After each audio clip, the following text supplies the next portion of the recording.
di Parlimen Israel menyeru orang-orang Israel untuk menghormati perjanjian ini. Hari Selasa, Trump akan ada di Mesir. Dia akan jumpa dengan wakil-wakil negara Arab pula untuk menjeberi jaminan kepada wakil negara Arab apa yang telah dia tekan pada Israel. Jadi kita minta, Trump ni jahat, senang je. Tapi kalaulah kebaikan tu datang asbab kita berdoa, melalui tangan orang jahat, tak apalah. Yang penting kita doa. Tapi kalau Allah kata dia akan datang kebaikan daripada tangan orang jahat, Alhamdulillah. Yang penting doa jangan tinggal. Jadi janganlah kerana tak percaya perjanjian yang ada Trump, semua orang tak nak doa. Doa kena jalan. Macam mana Allah makbulkan doa itu sama ada datang daripada tangan orang jahat, itu Allah Maha mengetahui.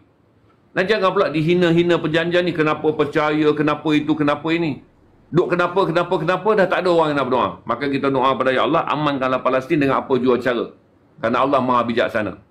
Maka kalau kebijaksanaan Allah ni dia bagi melalui tangan seorang yang paling jahat, kita kena anggap kata Allah Maha mengetahui. Dia lebih tahu apa yang akan berlaku, yang sebaik-baik yang Allah tahu.